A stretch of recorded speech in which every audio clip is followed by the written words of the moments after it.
Hello guys, this is BK Mathur. Vector lecture number 2 है guys. ये basic है, बहुत इंपॉर्टेंट है। आगे जाके आपको दिक्कत होगी अगर आपने इसे अच्छे से नहीं किया। ठीक है, इसके रूल्स आप अपनी नोटबुक में लिखें, एक पेज पे लिखें और हमेशा उसे याद रखें। इसका नाम है डॉट और स्केलर प्रोडक्ट। क्वेश्चंस इंपॉर्टेंट हैं, अच्छे हैं, एंड में क्वेश्चन और अच्छे आएंगे। पेशेंस रखें, बहुत ईजिली, बहुत प्यार से समझ में आएगा। बस आपको रूल्स याद होने चाहिए। ऑलराइट, स्टार्ट करते हैं।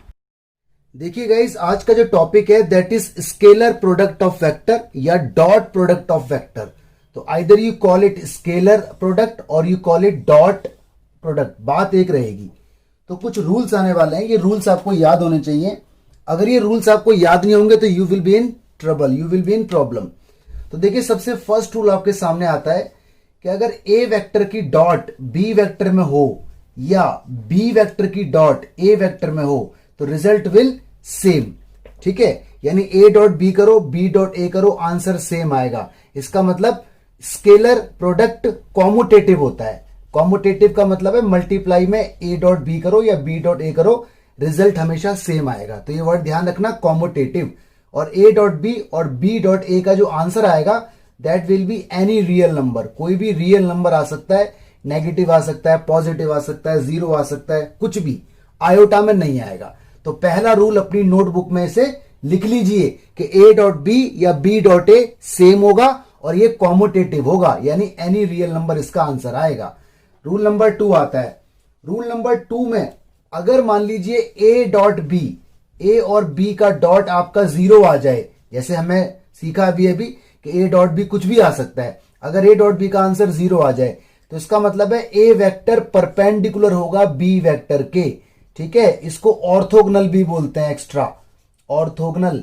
तो अगर आपसे कोई न्यूमेरिकल पूछे कि दो वेक्टर परपेंडिकुलर कब होते हैं तो आप बोलोगे जब उनका डॉट जीरो हो। जब दो वेक्टर का स्केलर प्रोडक्ट जीरो आ जाए तो दो वेक्टर आपस में परपेंडिकुलर या ऑर्थोगोनल होंगे। इन बातों को ध्यान रखना। ठीक है, पॉइंट नंबर आ गया आपका थर्ड। अगर मान लीजिए आपने ए वेक्टर की डॉट ए वेक्टर में कर दी, मतलब सेल्फ डॉट हो गई, सेल्फ प्रोडक्ट हो गया, तो इसका रिजल्ट आएगा ए वेक्टर के मैग्नीट्यूड का स्क्वायर। ठीक है, तो ये बात भी आपको ध्यान रखनी है। इसी के साथ अगर मान लीजिए ए प्लस बी प्लस सी तीन वेक्टर हैं और इनकी डॉट हो गई ए प्लस बी प्लस सी में, तो इसका जो रिजल्ट बनने वाला है वो बन जाएगा मॉड्यूलस ए प्लस बी प्लस सी, ठीक है, का होल स्क्वायर। या फिर दो वेक्टर हैं ए प्लस बी, उसकी डॉट हो गई ए प्लस बी में, तो इसका जो रिजल्ट बनने वाला है वो बनेगा ए प्लस बी मॉड्यूलस का स्क्वायर। तो सारी बातें एक है, यानी जब भी सेल्फ डॉट होगी, जब भी सेल्फ डॉट होगी, ये इसका सिंबल होता है डॉट का, जब भी सेल्फ डॉट होगी तो रिजल्ट आएगा मॉड्यूलस का स्क्वायर। जब भी सेल्फ डॉट होगी तो रिजल्ट आएगा मॉड्यूलस का स्क्वायर, चाहे वो डबल हो, चाहे ट्रिपल हो, चाहे सिंगल हो। तो तीन बातों को आप ध्यान रखें। अब आ रहा है पॉइंट नंबर 4। ओके, नंबर 4, मान लीजिए एक वेक्टर की डॉट हो रही है उसके नेगेटिव में, तो ये नेगेटिव जो साइन है इसको बाहर रखा जाएगा और ए डॉट ए क्या होता है, ए मॉड्यूलस स्क्वायर। तो ये आपको मालूम है। ठीक है, तो ये वही बात है जो अभी हमने देखी थी कि सेल्फ जब डॉट होगा तो रिजल्ट मॉड्यूलस का स्क्वायर आएगा। This negative will be here, right. Next आता है आपका प्रोजेक्शन। ये भी न्यूमेरिकल में आपसे पूछता है, projection of A on B. इसका पहले मतलब समझें। सपोज कीजिए ये कोई वेक्टर है बी, ऑलराइट, और ये कोई वेक्टर है ए, इसकी प्रोजेक्शन निकालनी है बी पर। प्रोजेक्शन का मतलब होता है परछाई, शेडो। देखो इस टाइप से इसकी ये प्रोजेक्शन आएगी, ये वाली। तो इसका फॉर्मूला जो होता है projection of A on B का, वो होता है जी ए डॉट बी, ठीक है, और अपॉन में बी मैग्नीट्यूड, बी मैग्नीट्यूड का स्क्वायर होता है एक्चुअल में। तो this is the formula of projection. Square नहीं होता, यही फॉर्मूला होता है, A dot B upon B magnitude. अगर आपसे पूछता है projection of A on B, अगर आपसे पूछता projection of B on A बताओ, तो आंसर आता B dot A upon A magnitude. मतलब जो बाद में होगा ना उसका मैग्नीट्यूड अपॉन में आएगा, स्क्वायर नहीं आएगा। ठीक है, सिर्फ मैग्नीट्यूड आएगा। तो इसके ऊपर भी न्यूमेरिकल आते हैं। ये 4-5 पॉइंट अब तक हो चुके हैं, इन सबको अपनी नोटबुक में नोट कर लो। हाँ जी, पॉइंट नंबर आ गया आपका 6।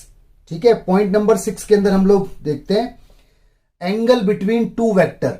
ठीक है, एंगल बिटवीन टू वेक्टर्स, यानी आपको दो वेक्टर दिए होंगे और आपको एंगल निकालना पड़ेगा यूजिंग स्केलर प्रोडक्ट। सपोज करो एक वेक्टर ये रहा, इसका नाम ए है, और एक वेक्टर ये रहा, इसका नाम बी है। This is the angle which we need to find. तो देखो एंगल का फॉर्मूला जो होता है वो होता है ये, cos theta is equal to A dot B, यानी दो वेक्टर का डॉट होने वाला है, अपॉन में ए मैग्नीट्यूड और यहां पर बी मैग्नीट्यूड। तो this is the formula of angle. ठीक है, तो आप ध्यान रखना एंगल निकालने का फॉर्मूला होता है A dot B upon A magnitude और बी मैग्नीट्यूड। ए और बी वेक्टर आपको दिए होंगे, तो ये फॉर्मूला जब यूज होगा जब आपको एंगल निकालना पड़ेगा। ऑलराइट, नेक्स्ट इसी फॉर्मूले से एक चीज और बनता है। मैं अगर बोल दूं कि ए डॉट बी क्या होगा, तो देखो इसी को अगर मैं क्रॉस मल्टीप्लाई कर देता हूं तो मेरा आंसर आ जाएगा A magnitude B magnitude cos theta, यानी दो वेक्टर का डॉट इससे भी निकाला जा सकता है। बट ये पर्टिकुलर चीज जब यूज होगी जब आपको ए डॉट बी निकालने को कहा जाए, यानी ये पॉइंट निकालने को आपको कहा जाए ए डॉट बी, आपको ए मैग्नीट्यूड दिया होगा, बी मैग्नीट्यूड दिया होगा और थीटा भी दिया होगा, तभी ये फॉर्मूला यूज हो सकता है। ठीक है, तो ये बात आप ध्यान रखना। अब इसके अंदर तीन पॉइंट आ जाते हैं। सपोज करो ए डॉट बी का आंसर, यानी ए डॉट बी का आंसर इक्वल टू 0 आ गया, तो इसका मतलब थीटा आपका 90 डिग्री होगा, जैसा कि अभी हमने डिस्कस भी किया था कि अगर ए डॉट बी 0 आ जाए तो ए और बी आपस में परपेंडिकुलर हैं या ऑर्थोगोनल हैं। ठीक है, दूसरी बात, सपोज करो ए डॉट बी का आंसर, ठीक है, ग्रेटर देन 0 आ गया, मतलब पॉजिटिव आ गया, तो इसका मतलब थीटा इज अक्यूट, थीटा आपका अक्यूट होगा। अक्यूट मतलब less than 90 degree, less than 90 degree होगा अगर कुछ इस टाइप का एंगल आ जाता है तो। ऑलराइट, थर्ड पॉइंट, सपोज करो ए डॉट बी आपका नेगेटिव आ गया, लेस देन 0 आ गया, तो अगर लेस देन 0 आ गया तो इसका मतलब थीटा इज ऑब्ट्यूज। ठीक है, ऑब्ट्यूज का मतलब मोर देन 90 डिग्री। तो कभी कभी न्यूमेरिकल आता है, आपको ए दिया होता है, बी दिया होता है मतलब मैग्नीट्यूड, और थीटा भी दिया होता है, और आपसे पूछा होता है what is the angle, what type of angle. तो आपको ये पॉइंट याद रखने हैं, 0 आए तो परपेंडिकुलर 90 डिग्री, पॉजिटिव आए तो अक्यूट, और लेस देन आए तो ऑब्ट्यूज। ओके जी, अब आते हैं पॉइंट नंबर 5 पर। देखो पॉइंट नंबर 5 क्या बोलता है। पॉइंट नंबर 5 आपसे बोलता है, सपोज करो एक वेक्टर आपको दिया हुआ है ये, A is equal to a1i plus b1j plus c1k, और एक वेक्टर दिया हुआ है b। ठीक है, ये है a2i plus b2j plus c2k, इस टाइप से, और आपसे बोला गया है कि a डॉट b निकालो।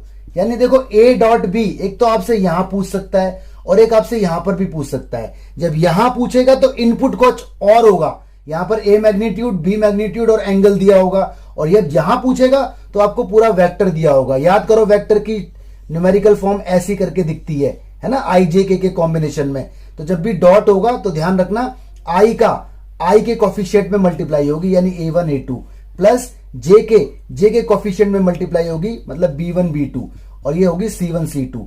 मतलब आई के स्केलर कंपोनेंट की मल्टीप्लाई आई के स्केलर कंपोनेंट में होगी, जे के स्केलर कंपोनेंट की मल्टीप्लाई जे के स्केलर कंपोनेंट में होगी, और के स्केलर कंपोनेंट की मल्टीप्लाई के स्केलर कंपोनेंट में होगी। यानी इस तरह से आपका डॉट निकाला जाएगा। ठीक है, एग्जांपल अगर मैं आपको दूं, यहां लिखा हुआ है 2i plus 3j plus 4k, यहां लिखा हुआ है 6i plus 7j plus 8k, तो i की मल्टीप्लाई i के कोफिशिएंट में होगी, i खत्म हो जाएगा। अब बात आती है सर ये i कहां चला गया, तो अब देखते हैं पॉइंट नंबर 9, अभी आपको समझ आ जाएगा।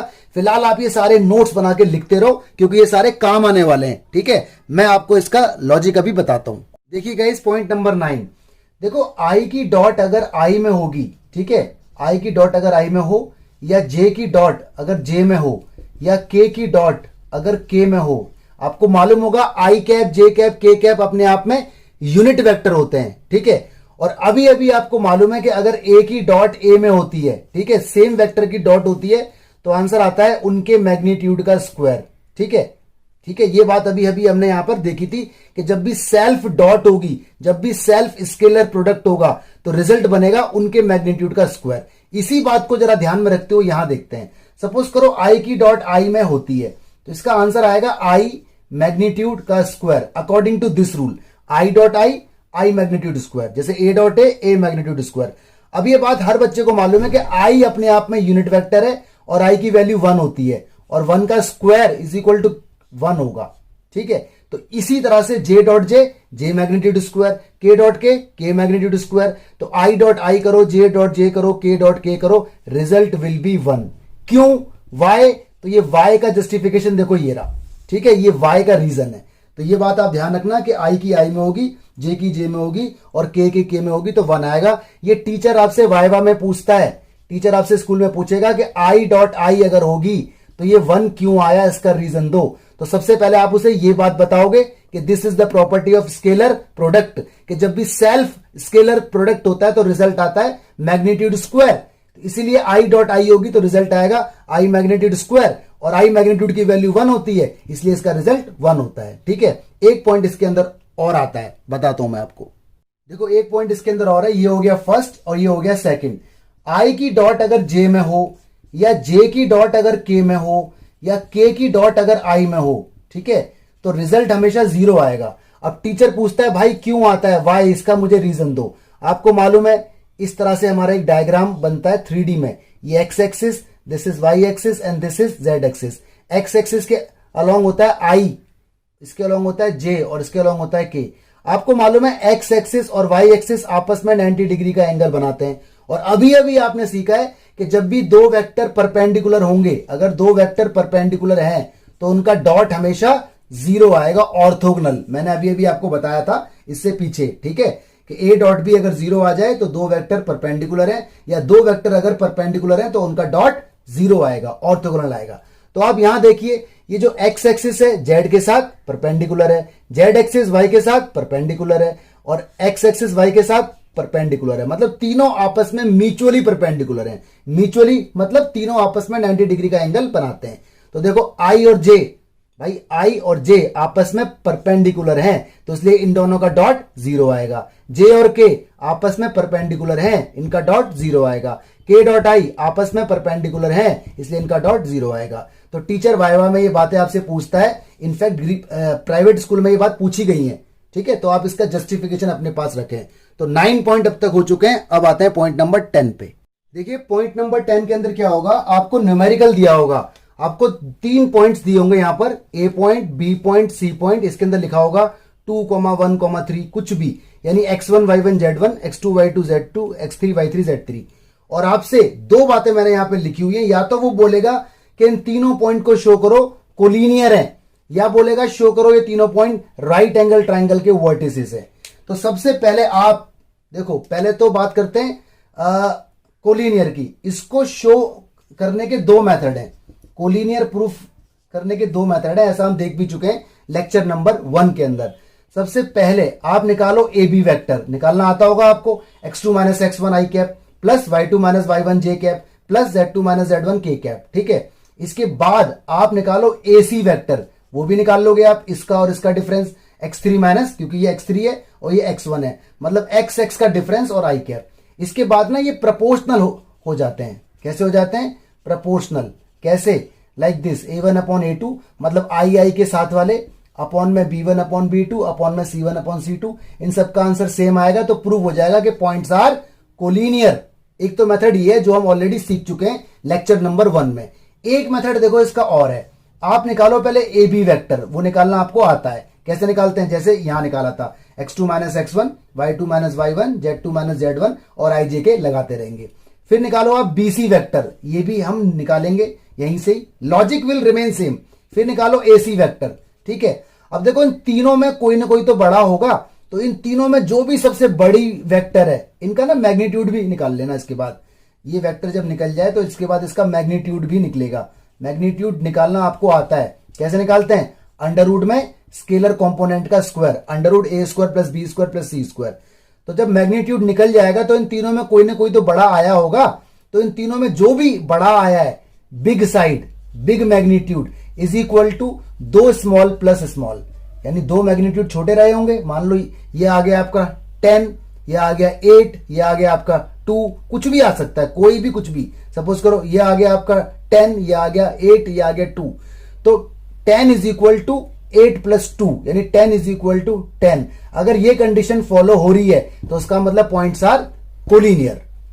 ओके, तो यानी कोलिनियर प्रूफ करने के आपके पास 2 मेथड हो गए, एक है प्रोपोर्शनल जो हम ऑलरेडी सीख चुके हैं, और ये आप पहली बार देख रहे हो अभी के अभी। ऑलराइट, तो आप ध्यान रखना कि how to proof collinear.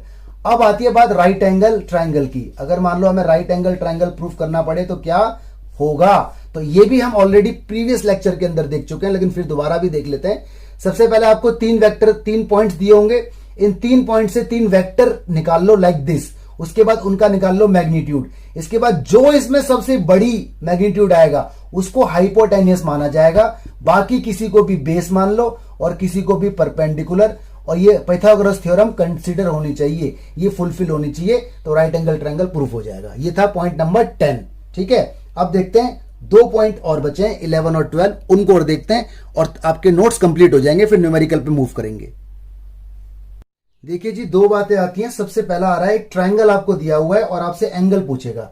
Suppose करो आपसे पूछा है इसने एंगल ABC बताओ, बड़े ध्यान से सीखने वाली बात है, एंगल ABC बताओ, मतलब बात हो रही है इस एंगल की। ठीक है, तो आपका जो एंगल का फॉर्मूला होता है that is cos theta is equal to ABC, यानी ये वाला एंगल रहेगा, तो ये आपका इनिशियल पॉइंट रहेगा, और एक वेक्टर आप इसे मानो इस तरह से और एक वेक्टर आप इसे मानो इस तरह से, यानी आप यहां पहले निकालो BA वेक्टर। वेक्टर आपको निकालना आता है, कैसे निकालते हैं, x2 minus x1 I cap plus y2 minus y1 J cap. ठीक है, डॉट कर दो, फिर निकालो आप BC वेक्टर, क्योंकि इनिशियल और ये क्या है टर्मिनल, तो BC वेक्टर भी आपको निकालना आता होगा, अपॉन में यहां निकालो BA वेक्टर का मैग्नीट्यूड और यहां निकालो BC वेक्टर का मैग्नीट्यूड, और आंसर आपके हाथ में आ जाएगा। ये तो पहला पॉइंट हुआ। अगर मान लो आपसे यहां पे पूछता एंगल BAC, सपोज करो आपसे ये वाला एंगल पूछता, ठीक है, मैं इसे रेड मार्कर से लेता हूं ताकि आपको डिफरेंस बता पाऊं। अगर आपसे ये वाला एंगल पूछता तो ये इसका इनिशियल पॉइंट होता और ये एक वेक्टर होता, ये और ये एक वेक्टर होता। ठीक है, तो आपको पहले निकालना है AC, फिर निकालना है AB। ध्यान रखना है डायरेक्शन का फर्क पड़ जाएगा, वरना आंसर प्लस माइनस में आएगा और क्वेश्चन गलत हो जाएगा। तो जो भी एंगल पूछा ना, जैसे मिड में जो लिखा है वहां पे आप मार्क कर लो और मार्क के बाद उसे बना दो इनिशियल पॉइंट, यानी एक निकालो AC और एक निकालो AB। तो AC वेक्टर आप निकाल सकते हो, डॉट AB वेक्टर आप निकाल सकते हो, अपॉन AC का मैग्नीट्यूड, और यहां पर आएगा जी क्या, AB का मैग्नीट्यूड, और रिजल्ट आपके हाथ में आ जाएगा। ऐसे ही अगर आपसे पूछे ACB, अगर ये एंगल पूछेगा तो आप CA निकालोगे और CB निकालोगे और फॉर्मूले में रख दोगे। आई थिंक आपको बात पकड़ में आ गई होगी, तो ये बात आप ध्यान रखना। ऑलराइट, अब आता है लास्ट एक पॉइंट आता है, इसमें एक आइडेंटिटी होती है, इसको कुछ नाम भी है, तो नाम मैं आपको अभी बताऊंगा। वैसे इसको कॉशी इनइक्वालिटीज बोलते हैं, बट डिटेल में हम इसको देखेंगे एज ए न्यूमेरिकल।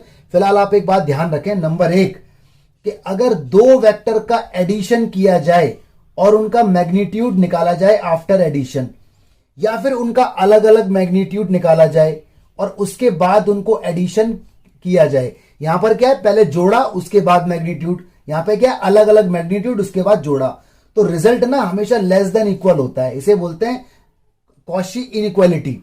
ये प्रूफ करने के लिए भी आती है, तो इसको हम देखेंगे न्यूमेरिकल, इसके ऊपर देखेंगे, डोंट वरी एट ऑल। तो आप ध्यान रखना, addition of 2 vector then magnitude will always be less than और इक्वल, अलग अलग मैग्नीट्यूड का एडिशन। नेक्स्ट आता है इसी के अंदर पॉइंट नंबर 2, अगर 2 वेक्टर का डॉट कर दिया जाए, ठीक है, या 2 वेक्टर का अलग अलग डॉट कर दिया जाए, तो इसका रिजल्ट भी लेस देन इक्वल आता है। तो ये बात दोनों की दोनों हम प्रूफ करके देखेंगे न्यूमेरिकल में। फिलहाल आप ये दोनों आइडेंटिटी याद रखें। ऑलराइट, अब न्यूमेरिकल आएंगे।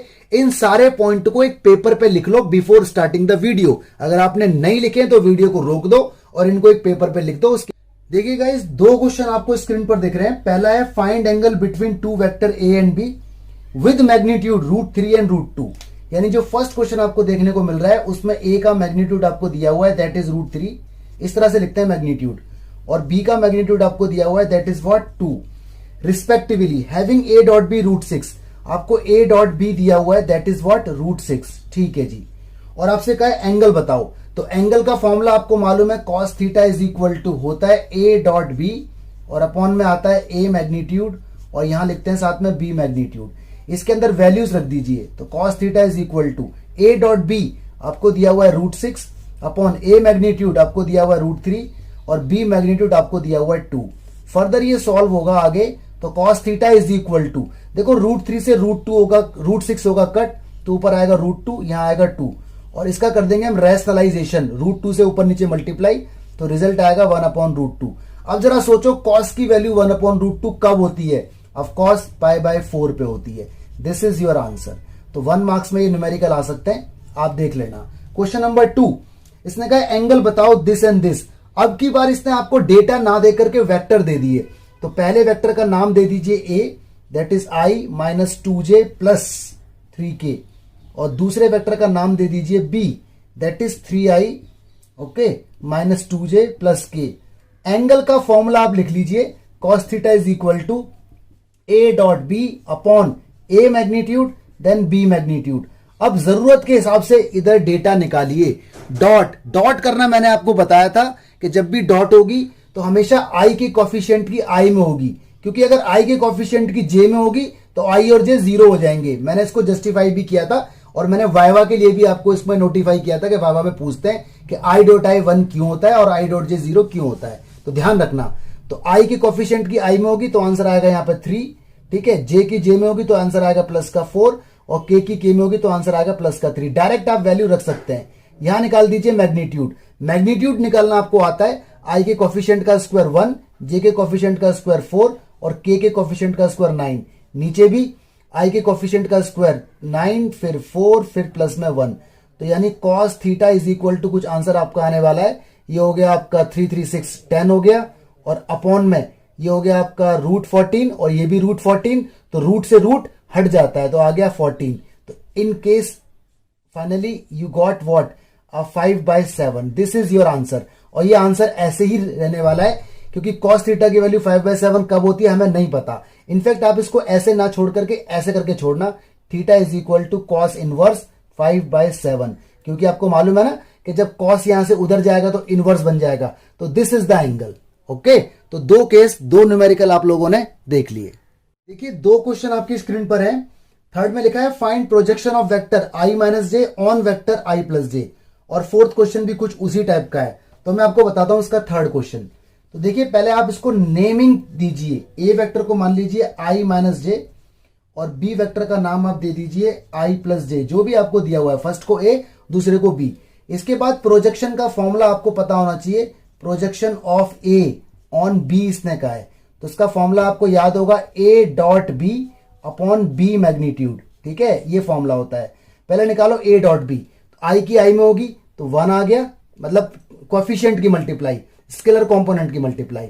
इसके बाद j के साथ क्या है -1, j के साथ क्या है 1, उसकी होगी तो माइनस का 1 आ गया, तो ये तो ऊपर ही आ गया तुम्हारा 0। और नीचे क्या है b मैग्नीट्यूड, तो मैग्नीट्यूड निकालने का फॉर्मूला आपको मालूम है, i के कोएफिशिएंट का स्क्वायर, j के स्केलर कंपोनेंट का स्क्वायर, तो 1 का स्क्वायर, तो 1 + 1 रहेगा, ऊपर हो जाएगा 0, नीचे हो जाएगा √2, but answer will be what 0। क्यों?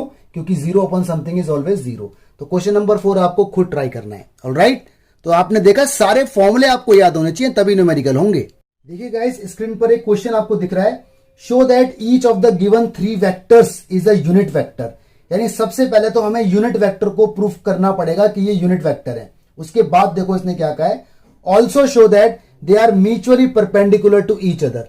मतलब ये आपस में म्यूचुअली परपेंडिकुलर हैं, मतलब आपस में 90 डिग्री का एंगल बनाते हैं। तो देखो सबसे पहला टास्क, आप इसकी नेमिंग दीजिए। ए वेक्टर को आप बोलिए इस तरह से, बाहर देखो जो 1/7 है ना, उसे आप बोलो 2/7 i कैप, ठीक है, 3/7 j कैप और 6/7 k कैप। इस तरह से नेमिंग दी जाती है। बी वेक्टर का नाम बन जाएगा आपका 3/7 i cap -6/7 j cap plus 2/7 k cap. इसी तरह से सी वेक्टर का नाम आपका बन जाएगा क्या, 6/7 i cap plus 2/7 j cap और -3/7 k कैप। ठीक है, तो सबसे पहला टास्क है टू प्रूव यूनिट वेक्टर। भाई स्टेप बाय स्टेप सबसे पहले हमें इन्हें यूनिट वेक्टर प्रूफ करना है।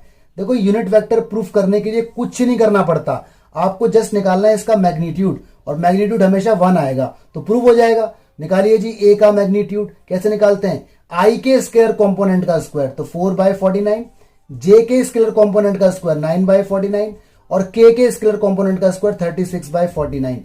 आपने देखा ये आ गया 49/49 दैट इज 1। तो जैसे ही ए का मैग्नीट्यूड 1 आया तो प्रूफ हो गया कि A is scalar A is unit vector. ऐसे ही बी का भी निकाल दीजिए आप, मैग्नीट्यूड निकाल देना, 1 आएगा, सी का भी निकाल दीजिए, ये भी आप निकाल सकते हो, 1 आएगा। तो एंड में आप लिख देना hence A vector comma B vector comma C vector are unit vectors. ठीक है, तो इस तरह से पहला टास्क हो गया पूरा। अब आते हैं हम दूसरे वाले टास्क पे, पहले इतना आप नोट कर लो। देखिए टास्क नंबर 2 है, इसके अंदर हमें म्यूचुअली परपेंडिकुलर प्रूफ करना है। आपको मालूम है जब भी परपेंडिकुलर प्रूफ करना होता है we need to find dot. आप निकालो ए डॉट बी, तो ये ए है और ये बी है। डॉट निकालना बहुत इजी है, आई के स्केलर कंपोनेंट के मल्टीप्लाई आई के स्केलर कंपोनेंट में, या फिर आई के कोएफिशिएंट की मल्टीप्लाई आई में, क्योंकि आई की आई में होगी तो 1 बन जाएगा। आई डॉट आई 1 होता है, रीजन मैं जस्टिफाई कर चुका हूं। चलो जी, तो इसकी मल्टीप्लाई इसमें होगी तो आएगा 6/49। जे के साथ वाले की जे के साथ वाले में तो माइनस आ जाएगा, प्लस माइनस, तो ये आ जाएगा आपका 18/49। और के साथ वाले की के के साथ वाले में तो ये आपका आएगा 12/49। आपने देखा एलसीएम 49, ऊपर प्लस करने के बाद 0, आंसर आ गया 0। जैसे ही ए डॉट बी 0 आया, आपने लिख दिया कि ए वेक्टर परपेंडिकुलर है बी वेक्टर के। ठीक है, ऐसे आप बी डॉट सी निकालने वाले हो, इसका भी 0 आएगा, मतलब बी परपेंडिकुलर है सी के। ये आपको निकाल के दिखाना पड़ेगा, डायरेक्ट नहीं लिख सकते। जैसे मैंने यहां निकाल के दिखाया वैसे आपको भी दिखाना है। मैं तो डायरेक्ट लिख रहा हूं क्योंकि मैं आपको लॉजिक बता चुका हूं। इसके बाद आप निकालोगे ए डॉट सी, उसका भी 0 आएगा। इसका मतलब ए परपेंडिकुलर है सी के। इसे बोलो फर्स्ट, इसे बोलो सेकंड और इसे बोलो थर्ड। ठीक है, और यहां पर आप लिख देना from first second and third. भाई ए परपेंडिकुलर है बी के, बी परपेंडिकुलर है सी के, तो सी भी परपेंडिकुलर होगा ए के। एक्चुअली ये 3D के अंदर है। ठीक है, तो 3D के अंदर 3 परपेंडिकुलर वेक्टर हो सकते हैं, और जैसे ये कंडीशन अचीव होती है तो उसका मतलब वी कैन से कि these 3 vectors are mutually perpendicular. तो ये क्वेश्चन था। ऑलराइट, इसको तैयार कर लो। देखिए 2 क्वेश्चन आपको दिख रहे हैं 6 और 7। सबसे पहले देखते हैं क्वेश्चन नंबर 6। ध्यान से देखिए, इसने कहा find A magnitude and B magnitude, और कंडीशन इसने दी हुई है। पहली कंडीशन है ए का magnitude is equal to 8 times of B magnitude है। मतलब मैंने बाद वाली कंडीशन को पहले लिख दिया, ये मुझे यहां पर गिवन है। और दूसरी कंडीशन मुझे दी हुई है कि ए प्लस बी का डॉट अगर ए माइनस बी में होगा तो रिजल्ट इसका 8 आएगा। तो मैं यूज करूंगा इस वाली कंडीशन को। ठीक है, डॉट है बीच में, और देखो ये अलग अलग है, ये प्लस है और ये माइनस है। तो आप ए प्लस बी और ए माइनस बी का फॉर्मूला ना लगाएं, आप इसमें मल्टीप्लाई करके दिखाएं, डॉट करके दिखाएं। ए की डॉट ए में होगी तो आपको मालूम है रिजल्ट आता है ए मैग्नीट्यूड स्क्वायर। ठीक है ना, ये हमने लॉजिक पढ़ा था कि जब भी सिमिलर डॉट होती है, सेम की डॉट होती है, तो मैग्नीट्यूड स्क्वायर बन जाता है। ए की डॉट बी में होगी तो प्लस माइनस माइनस हो जाएगा, ए डॉट बी। ठीक है जी, बी की डॉट ए में होगी तो प्लस में आ जाएगा B dot A. Okay, B की डॉट बी में होगी तो आ जाएगा B magnitude square is equal to कितना है, 8 है। ठीक है, देखो आपको यहां पे मालूम है कि ए डॉट बी करो या बी डॉट ए करो, रिजल्ट सेम रहेगा। एक्चुअली डॉट में ये सेम रहता है, लेकिन जब क्रॉस पढ़ेंगे ना हम नेक्स्ट लेक्चर में, तो वहां पे ए क्रॉस बी क्रॉस ए के इक्वल नहीं होता। तो इसलिए आपको रीजन हमेशा जस्टिफाई करना पड़ेगा। इसलिए ये दोनों हो गए कैंसिल आउट, क्योंकि दोनों सेम है। आगे बढ़ते हैं, तो यहां पे देखो जरा, ए मैग्नीट्यूड की वैल्यू ये है, तो यहां पर इसको हटा के ये रख दो, स्क्वायर है, तो this will become what, 64 B magnitude square. ठीक है ना भाई, इस पूरे एक्सप्रेशन की जगह ये आ गया, ऊपर स्क्वायर है तो सबका स्क्वायर हो जाएगा। माइनस में बी मैग्नीट्यूड स्क्वायर अवेलेबल है इज इक्वल टू कितना, 8। 64 में से लेस हुआ, भाई ये 64 टाइम्स है, ये 1 टाइम है, तो 63 और B magnitude square is equal to 8, और बी का मैग्नीट्यूड आपका आ गया √8/64। आई थिंक समझ आया होगा। इसे पहले मैंने अपॉन में भेजा, 63 है सॉरी, इसे पहले मैंने अपॉन में भेजा, इसके बाद स्क्वायर अंडर रूट के अंदर। 8 का अंडर रूट होता है 2√2 और 63 अंडर रूट के अंदर ही रहेगा। ठीक है, तो आपका बी तो आ गया, एंड अब निकाल दो ए मैग्नीट्यूड। ए मैग्नीट्यूड आपको मालूम है 8 टाइम्स ऑफ बी मैग्नीट्यूड है, जैसा कि इंफॉर्मेशन गिवन है। 8 से कर दो मल्टीप्लाई बी में, बी का रिजल्ट कहां, ये रहा। 8 से मल्टीप्लाई होगी तो ये बन जाएगा आपका कितना, 16√2 और √3। तो this is your answer of question number 6। ठीक है जी, देखिए जी क्वेश्चन नंबर देखते हैं हम 7। इसमें सिंपल है, इसमें लिखा हुआ है इवेल्युएट प्रोडक्ट, और आपको इंफॉर्मेशन दी हुई है 3a - 5b। ठीक है, डॉट कर रखा है इसका 2a + 7b के साथ। तो इस तरह के क्वेश्चन बहुत इजी होते हैं, कुछ नहीं करना, इसकी डॉट इसके अंदर, तो 3 2 6 हो जाएगा, लेकिन a मैग्नीट्यूड स्क्वायर बन जाएगा, क्योंकि आपको मालूम है a की डॉट a में होगी तो a मैग्नीट्यूड स्क्वायर। जब भी सेल्फ का डॉट होता है तो मैग्नीट्यूड स्क्वायर बन जाता है।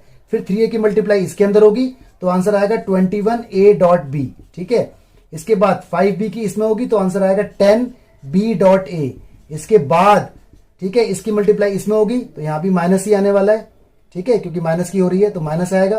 5 की इसमें होगी तो 35 और आएगा बी मैग्नीट्यूड स्क्वायर, क्योंकि बी की डॉट बी में होगी तो बी मैग्नीट्यूड स्क्वायर। नाउ आपको पता है आंसर आने वाला है 6a magnitude square. A dot B और बी डॉट ए एक होता है, इसका रीजन आपको हर बार देना पड़ेगा, आपको लिखना पड़ेगा कि ए डॉट बी का रिजल्ट और बी डॉट ए का रिजल्ट एक होता है। अगर आप नहीं बताओगे तो आपके मार्क्स कट सकते हैं, ठीक है। 21 में से गया 10 तो आपका आया 11 ए डॉट बी और इधर 35 B magnitude square. This is your answer, ठीक है जी। तो इतना आप अच्छे से देखें। देखिए जी क्वेश्चन नंबर 8 कहता है find magnitude of two vector A and B. अच्छा जी, ए और बी का मैग्नीट्यूड निकालना है। हैविंग सेम मैग्नीट्यूड, यानी यहाँ पे ट्विस्ट आ गया। इसका मतलब ए का मैग्नीट्यूड और बी का मैग्नीट्यूड। देखो वेक्टर में जब भी मैग्नीट्यूड दिखाते हैं तो इस तरह से मॉड्यूलस लगाते हैं, क्योंकि मैग्नीट्यूड कभी नेगेटिव नहीं होता, ठीक है। तो इसका और इसका मैग्नीट्यूड दोनों का सेम है, उसको हम एक्स मान लेते हैं। यहां लिख दिया मैंने से मानने होता है लेट, स्टार्टिंग में लिखते हैं तो लेट और एंड में लिखते हैं तो से। तो ये दोनों हमें निकालने हैं, we need to find these two both, alright. And such that angle between them is 60 degree. Angle हमें यहां पे दिया हुआ है theta, that is 60 degree, alright. And their scalar product is 1/2। Scalar product का मतलब होता है उनका ए डॉट बी, है ना, डॉट प्रोडक्ट को ही बोलते हैं scalar product, that is also given 1/2। तो गाइज आप इस डेटा को एनालाइज कीजिए और देखिए आपको क्या इंफॉर्मेशन मालूम है। आपको इसके बारे में ये मालूम है कि दोनों सेम है, थीटा मालूम है और ये मालूम है। तो कोई फॉर्मूला ऐसा सोचो जिसके अंदर ए डॉट बी भी हो, थीटा भी हो और ये भी हो और ये भी हो, ठीक है। तो यस वी नो, तो वी हैव, इस तरह से आपको लिखना पड़ेगा कि A dot B is equal to A magnitude, ठीक है, बी मैग्नीट्यूड और कॉस थीटा, ये होता है फॉर्मूला। अब कुछ बच्चे इसको लगाते हैं, कुछ बच्चे cos theta is equal to apply कर देते हैं, लाइक ये अपॉन में। बात एक ही है, क्योंकि दोनों फॉर्मूले सेम वैल्यू से ही बने हुए हैं। अब डालते हैं वैल्यू। इस पूरे एक्सप्रेशन की वैल्यू हमारे पास कितनी है, 1/2, that is given to us. A magnitude X है हमारे पास, क्योंकि हमने इसको एक्स लेट किया हुआ है। बी मैग्नीट्यूड भी एक्स है, कॉस और थीटा की वैल्यू कितनी होगी, कॉस 60 डिग्री। आगे बढ़ते हैं। This 1/2 will remain as it is, X into X, X square हो गया। कॉस 60 की वैल्यू 1/2 होती है, 1/2 से 1/2 कट, तो X square is equal to 1 और एक्स की वैल्यू आई +-1 रूट में निकलने के बाद। लेकिन हम लेते हैं कितना, 1 पॉजिटिव, क्योंकि मैग्नीट्यूड कभी नेगेटिव नहीं होता। तो in the end we got our result, A magnitude जो होगा वही बी मैग्नीट्यूड होगा और दोनों का आंसर 1 आएगा। This is the final result, alright. तो इस तरह से आपको रूल याद होना चाहिए। जिस बच्चे को रूल याद नहीं होगा उससे क्वेश्चन क्लिक नहीं होगा। तो आपको देखना है क्या दे रखा है, क्या रूल है एंड हाउ टू अप्लाई। देखिए 2 क्वेश्चन है, क्वेश्चन नंबर 9 और क्वेश्चन नंबर 10। 9 क्वेश्चन तो आप खुद भी देख सकते हैं, लेकिन फिर भी मैं आपको इसका हिंट दे देता हूं, ध्यान से देखो। इसने कहा फाइंड मैग्नीट्यूड एक्स, यानी हमें निकालना है एक्स वेक्टर का मैग्नीट्यूड, ठीक है, this we need to find. आगे इसने बोला हुआ है if for a unit vector ए।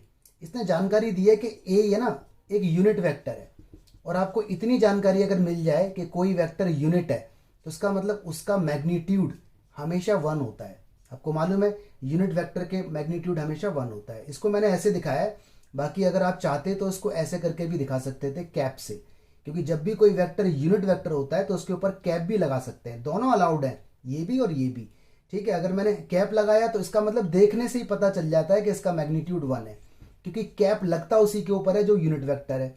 लेकिन अगर ऐसे करके एरो हेड लगाया हुआ है, एरो लगाया हुआ है, तो फिर उसके बारे में लिखना पड़ेगा कि ये यूनिट वेक्टर है, तो पता चलेगा, ठीक है। इसको देख कर पता नहीं चलता, वहां पर क्वेश्चन के अंदर लिख देता है कि this is unit vector, then only we can identify. और अगर कैप है तो कैप को देखते ही पता चल जाएगा हाँ ये यूनिट वेक्टर है, तो आपकी मर्जी है। आगे इसने कहा है एक एक्सप्रेशन आपको दिया हुआ है, X vector minus A vector dot X vector plus A vector is equal to 12, ये दिया हुआ है। तो जैसे मैंने क्वेश्चन नंबर 6 आपको बताया था वैसे ही आप इसे ट्राई कीजिए। एक्स की डॉट एक्स में होगी तो आएगा एक्स मैग्नीट्यूड स्क्वायर, एक्स की डॉट ए में होगी तो आएगा एक्स डॉट ए, और ए की डॉट इसमें होगी तो आएगा ए डॉट एक्स, और ए की इसमें होगी तो आएगा ए मैग्नीट्यूड स्क्वायर, ठीक है, इज इक्वल टू कितना है 12। ये दोनों हो गए कैंसिल आउट, लेकिन आपको रीजन देना पड़ेगा कि x डॉट ए करो या a डॉट x करो, बात एक रहेगी, ठीक है। इसकी वैल्यू कितनी है, इसकी वैल्यू आपको नहीं पता, तो this will remain as it is, इसके बारे में जानकारी नहीं है।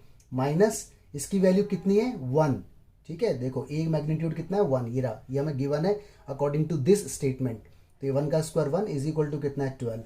तो मेरा जो आंसर आ जाएगा ना एक्स मैग्नीट्यूड, वो आ जाएगा रूट के अंदर 13, क्योंकि 1 इधर जाएगा 13 स्क्वायर ऊपर जाएगा, तो root 13 will be my answer. और मैग्नीट्यूड कभी नेगेटिव नहीं होते, तो हमेशा पॉजिटिव लेना है, ठीक है। इस तरह से क्वेश्चन होगा। देखिए क्वेश्चन नंबर 10 के अंदर क्या लिखा हुआ है, इंस्ट्रक्शन देखिए जरा। इसने लिखा हुआ है ए vector, B vector, C vector आपको दिए हुए हैं, आप स्क्रीन पर देख सकते हैं। और इसने कहा है A plus lambda B is perpendicular to C. इतनी बात समझते ही आप जान गए। और इसने लैम्डा कहा है निकालने को। तो क्वेश्चन नंबर 10 देखते हैं यहाँ पर। आपको मालूम है जब दो वेक्टर परपेंडिकुलर होते हैं तो उनका डॉट जीरो होता है। तो A plus lambda B perpendicular है सी वेक्टर के साथ, ठीक है। ये बात आपको गिवन है, this is given to you. और इसी बात का फायदा उठाते हुए आप लिख सकते हो कि इन दोनों का डॉट अगर होगा तो वो जीरो आएगा, जीरो। तो ये बात आपको पता होनी चाहिए कि जब भी दो वेक्टर का डॉट जीरो होता है तो वो परपेंडिकुलर होते हैं या ऑर्थोगनल, ठीक है। ये वाइस वर्सा यूज होता रहता है। इसी क्वेश्चन को हम सॉल्व आगे डॉट करनी है तो सी की डॉट ए में करते हैं, मतलब ब्रैकेट के अंदर डॉट कर देते हैं यार। तो ये आ जाएगा ए डॉट सी, ईजी तरीका बता रहा हूँ। लैम्डा ये आ जाएगा बी डॉट सी, ठीक है। ये रहेगा is equal to zero. Zero को आप जीरो वेक्टर भी बोल सकते हो ताकि कंपैरिजन करने के काम आए। जीरो वेक्टर तो वैसे भी अपने आप में जीरो ही होता है, जीरो वेक्टर बोलो जीरो बोलो एक ही बात है। अब करो ए डॉट सी। देखो ए वेक्टर आपको ऊपर दिया हुआ है 2i plus 2j plus 3k और सी आपको दिया हुआ है 3i प्लस j। याद करो डॉट निकालते समय i की डॉट i में तो 2 की होगी 3 में तो कितना आएगा 6, j की डॉट j में 2 की होगी 1 में तो कितना आएगा 2, ठीक है। k की डॉट k में, a में देखो k का कोफिशिएंट 3 है और c में k है ही नहीं, यानी इतना ही आंसर आएगा बस। Lambda will remain as it is. अब करो B dot C. B vector देखो क्वेश्चन में लिखा हुआ है माइनस आई प्लस 2j प्लस के और डॉट करनी है सी के साथ। तो आई की आई में होगी तो रिजल्ट आएगा माइनस का 3, क्योंकि आई डॉट आई तो 1 हो जाता है। रीजन मैं आपको जस्टिफाई कर चुका हूँ, ठीक है। जे की जे में होगी तो आएगा प्लस का 2 इज इक्वल टू 0। के यहाँ पर है बट सी में नहीं है तो वो खत्म हो जाएगा। अब इजीली इसको आप सॉल्व कर लो। ये कितना आ गया 8, ये कितना आ गया माइनस का लैम्डा इज इक्वल टू 0, ठीक है। जीरो बोलो जीरो वेक्टर बोलो एक ही बात है, तो आप कुछ भी बोल सकते हो, no issue. According to situation आपको देखना पड़ेगा। तो minus lambda is equal to minus 8 and lambda is equal to 8। This is your final answer, ठीक है। तो बहुत ईजी है, लेकिन आपको कॉन्सेप्ट पता होना चाहिए। अगर आपको ये पता ही नहीं होता कि परपेंडिकुलर केस में क्या होता है तो फिर ये क्वेश्चन सॉल्व नहीं हो पाता। गाइस दो क्वेश्चन है, क्वेश्चन नंबर 11, क्वेश्चन नंबर 12। सबसे पहले देखते हैं क्वेश्चन नंबर 11। ध्यान से देखो इसने क्या बोला हुआ है। इसने बोला हुआ है show that something is perpendicular to something. तो आपको मैंने बताया हुआ है कि जब भी परपेंडिकुलर या ऑर्थोगोनल प्रूफ करना है तो उनका डॉट जीरो आना चाहिए, है ना। और इसने बोला हुआ है two non zero vector A and B. A और बी कोई भी वेक्टर है बट जीरो नहीं है, ये इसके बारे में जानकारी है। तो पहले वेक्टर का नाम कुछ रख लेते हैं। पहले वेक्टर का नाम रख लेते हैं पी वेक्टर, वो है ए मैग्नीट्यूड और B vector plus B magnitude और ए वेक्टर। और दूसरे का नाम रख लेते हैं क्यू वेक्टर, ठीक है। वो है A magnitude B vector minus B magnitude A vector, और इसको ब्रैकेट में रखते हैं। तो ये मैंने नाम दे दिए। टू प्रूफ, अब मुझे प्रूफ करना है क्या, मुझे प्रूफ करना है कि P परपेंडिकुलर है Q के।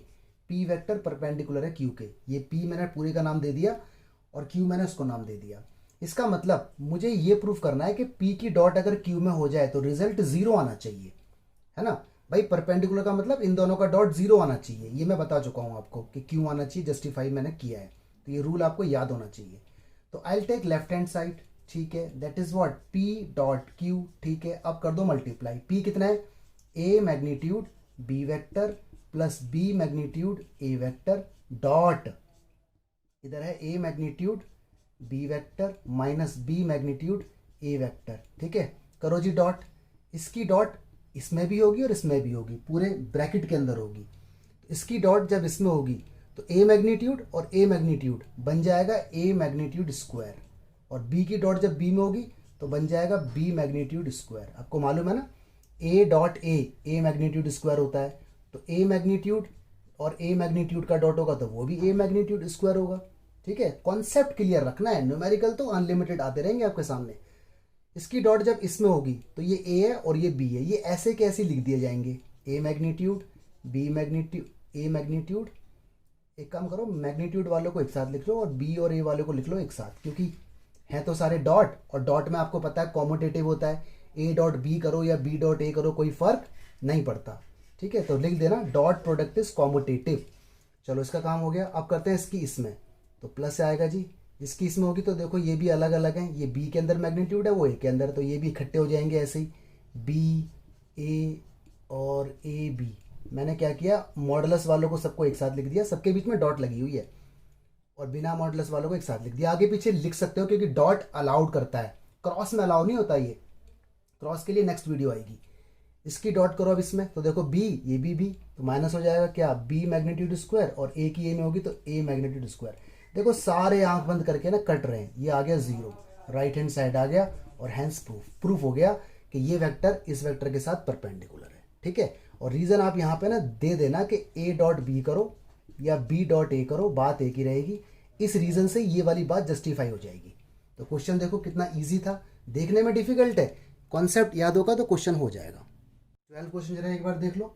इसने लिखा है A dot A is equal to zero, मतलब क्वेश्चन नंबर 12 में कंडीशन दी हुई है कि ए की डॉट अगर ए में होगी तो आंसर जीरो आ रहा है। ठीक है जी, और A dot B is equal to zero, एक कंडीशन और दे दी कि ए की डॉट अगर बी में होगी तो भी जीरो आ जाए। ठीक है, तो कह रहा है then what can be concluded about vector B, कह रहा है वेक्टर बी के बारे में आपके क्या विचार हैं, how what can you say about this. ठीक है, आपके व्यूज क्या हैं, तो आप खुद सोचो, आपको मालूम है ना कि ए की डॉट अगर ए में होगी तो आंसर जीरो आ रहा है।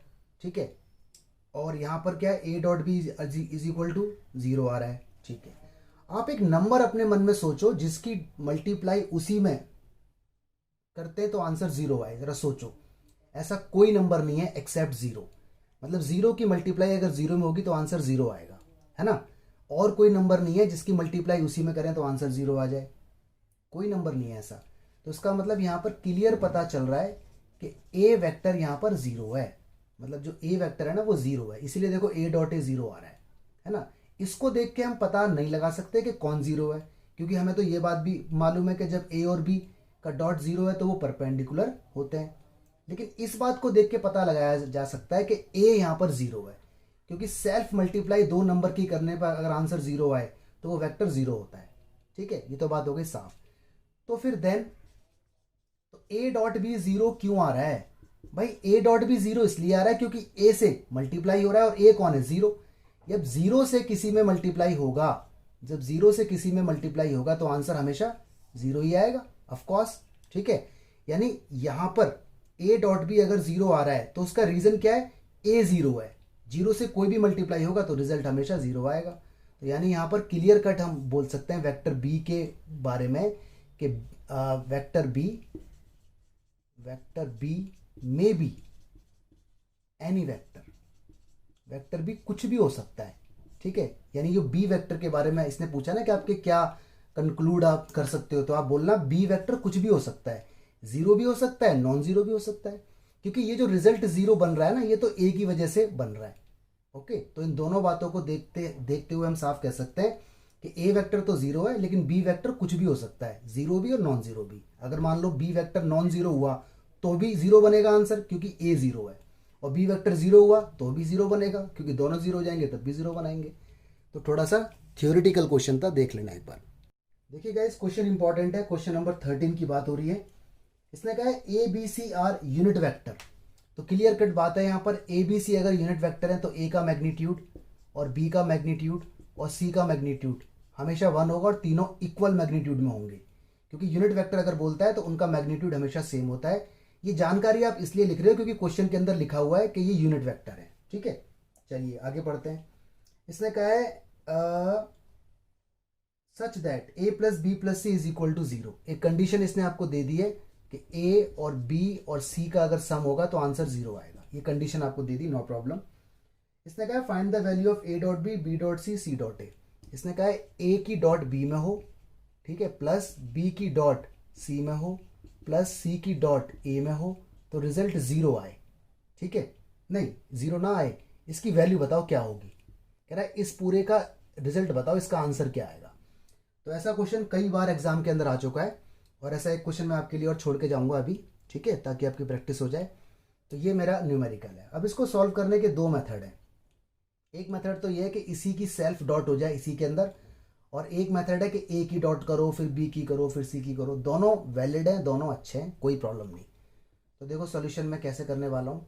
मैं इसको लिखने वाला हूँ ऐसे, A plus B plus C, ठीक है, dot A plus B plus C, ठीक है, और इज इक्वल टू 0 डॉट 0। बोलो कोई दिक्कत है? कोई दिक्कत नहीं है। रीज़न बताओ क्या किया मैंने। और 0 के ऊपर ना वेक्टर भी लगा दिया करो, अगर वेक्टर यहाँ पे लगा हुआ है थोड़ा अच्छा सा लगता है, बस और कुछ नहीं है, क्योंकि 0 के ऊपर वेक्टर लगाओगे तब भी वो 0 ही रहने वाला है, बट फिर भी look good, it looks good, right. मैंने क्या किया, इसी की डॉट कर दी इसी के अंदर, और इज इक्वल टू 0 डॉट 0। अरे जैसे मैं आपसे बोलूँ कि ए बराबर बी है, ठीक है, और मैं ये लिख दूँ ए डॉट ए बराबर बी डॉट बी है, तो ऑफकोर्स होगा वो तो, ठीक है। एक्स बराबर वाई है तो एक्स इंटू एक्स बराबर वाई इंटू वाई भी होगा। तो वही वाला कॉन्सेप्ट मैंने यहाँ पे यूज़ किया कि ए प्लस बी प्लस सी बराबर 0, तो इसी का डॉट कर दो इसी में। बहुत ईजी है। अब जरा समझना आराम से बात, आपको ये निकालना है। ए की डॉट करो ए के अंदर तो रिजल्ट आएगा ए मैग्नीट्यूड स्क्वायर, क्योंकि आपको पता है जब भी सेल्फ की डॉट होती है तो हमेशा मैग्नीट्यूड का स्क्वायर बनता है। ए की डॉट करो बी के अंदर तो आएगा ए डॉट बी, और राइट ए की करो सी के अंदर ए डॉट सी, कोई प्रॉब्लम नहीं। अब नंबर बी का आ गया, बी की डॉट ए में, बी की डॉट बी में होगी तो बी मैग्नीट्यूड स्क्वायर, बी की सी में होगी तो बी डॉट सी, सी की करो सी डॉट ए, सी की बी में करो सी डॉट बी, सी की सी में करो C magnitude square is equal to कितना है 0। 0 की डॉट 0 में होगी तो 0 ही रहेगा, नो इशू।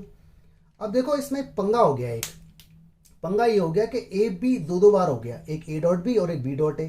तो ए डॉट बी बोलो बी डॉट ए बोलो, बात तो एक है, क्योंकि डॉट प्रोडक्ट कॉम्यूटेटिव होता है। ए डॉट बी और बी डॉट ए एक ही रिजल्ट है, ठीक है। और देखो जहां ए मैग्नीट्यूड है, ए मैग्नीट्यूड इसकी वैल्यू कितनी है 1, तो 1 का स्क्वायर 1 ही आएगा यहाँ पर, ठीक है। और देखो जहां बी मैग्नीट्यूड है उसकी वैल्यू भी कितनी है 1, तो 1 का स्क्वायर 1 ही आने वाला है। सी मैग्नीट्यूड इसकी वैल्यू भी कितनी है 1 का स्क्वायर 1, तो एक 1 और एक 1 मैं लिखने वाला हूँ डायरेक्ट 3 हो गए यहाँ पर, ठीक है। अगर मैग्नीट्यूड इनके अलग अलग होते तो अलग अलग रख देते। ये समझ में आ गया 3 कैसे हुआ, एक इसका 1 आया, एक इसका 1 आया, एक इसका 1 आया, तो आप एग्जाम में डायरेक्ट लिख सकते हो ए डॉट बी 2 बार, बी डॉट सी 2 बार, सी डॉट ए 2 बार। तो मैंने 2 कॉमन ले लिया और अंदर लिख दिया ए डॉट बी, ठीक है, plus B dot C plus C dot A. बोलो कोई प्रॉब्लम अगर है तो बताओ। इज इक्वल टू में 0 है, 0 लिखो 0 वेक्टर लिखो, एक ही बात है। अकॉर्डिंग टू सिचुएशन हम लगा भी देते हैं हटा भी देते हैं। बात समझ आ गई। ये 3 तो आया मैग्नीट्यूड की जगह, और ये सब 2 बार थे तो मैंने सबको 2 बार जोड़ा होगा, लेकिन मैंने 2 कॉमन ले लिया, सबका 2, जैसे ये 2 था ये 2 था ये 2 था, तो आई हैव टेकन 2 कॉमन। इसके बाद आंसर निकल जाएगा। क्या आंसर आएगा, A dot B plus B dot C vector plus C dot A vector is equal to 3 उधर भेजो, क्योंकि 0 वेक्टर का मतलब 0 ही होता है। 0 बोलो 0 वेक्टर बोलो एक ही बात है। 3 उधर भेजो, माइनस का 3 हो गया, 2 अपॉन में भेजो, अपॉन में आ गया। देखो दिस इज द आंसर, यानी इसका जो रिजल्ट है ना वो ये है माइनस का 3/2, ठीक है जी। ऐसा क्वेश्चन मैं आपके लिए एक और छोड़ता हूँ अभी। देखो एग्जाम्पल 29 आपको खुद देखना है। इसमें ए बी सी कंडीशन को सेटिस्फाई कर रहे हैं, A plus B plus C is equal to 0 जो वहाँ पर भी था, और इवेल्युएट आपको करना है म्यू, इसे म्यू बोलते हैं। ये जो सिंबल आपको दिख रहा है ना इसे बोलते हैं म्यू। और म्यू की वैल्यू क्या है, म्यू की value A dot B plus B dot C, ठीक है, प्लस सी डॉट ए। ये म्यू की वैल्यू आपको दी हुई है, और ए मैग्नीट्यूड 1 है, बी मैग्नीट्यूड 4 है, सी मैग्नीट्यूड 2 है, तो आपको म्यू निकालना है, ठीक है। तो म्यू का मतलब आपको यही निकालना है, नाम बदल दिया है बस कंफ्यूज करने के लिए, बट आप कंफ्यूज मत होना। तो इसका जो आंसर आएगा ना वो माइनस का 21/2 आएगा। तो this is your answer. Approach same अपनाना जो मैंने अप्रोच अपनाई थी। ओके, ट्राई करो, कमेंट बॉक्स में लिखना yes I have got the answer. देखिए 2 क्वेश्चन है, क्वेश्चन नंबर 14 और 15। पहले समझते हैं 14 क्वेश्चन को, ठीक है, बहुत ईजी है, समझ में आ जाएगा बड़े प्यार से। इसमें लिखा हुआ है आइदर वेक्टर ए और B 0।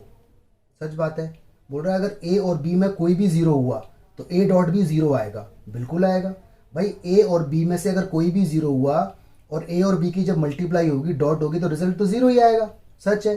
But converse need not to be true. अब ये एंड में हमारे साथ खेल गया, एंड में लिख दिया इसने लेकिन इसका उल्टा सच नहीं है। उल्टे का मतलब कि अगर ए डॉट बी जीरो आ जाए तो ज़रूरी नहीं है कि ए और बी जीरो रहा हो। अब ये क्या बात हो गई, देखते हैं। कह रहा है justify your answer with an example.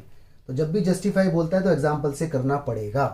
तो आप इसको इस तरह से लिखो, गिवन अगर ए और B is equal to zero then तो A dot B is equal to zero आप लिखो ट्रू, ये हमेशा ट्रू है, ठीक है। बट कन्वर्स, इसका जो उल्टा है, is need not, converse need not to be true, need not to be true, this we need to prove. Okay, तो आप इसमें एग्जाम्पल दो, एक वेक्टर को लेट करो ए, और ऐसे एग्जाम्पल देना, थोड़ा मैनिपुलेट करना पड़ेगा, इसमें सोचना पड़ेगा।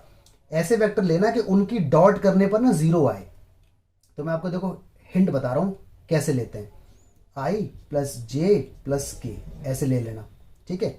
आई प्लस जे प्लस के यहां ले लो, देखो ऐसे 2i ओके माइनस जे और माइनस के ऐसे ले लिए।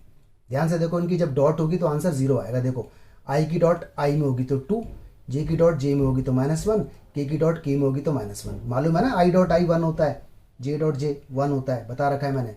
तो इस तरह से आपको लेना है। तो ये एग्जाम्पल हर बच्चे के अलग हो सकते हैं। मैंने कुछ और एग्जाम्पल लिया, किसी और बच्चे के माइंड में अलग एग्जाम्पल आ सकता है, लेकिन आपको लेट करना पड़ेगा।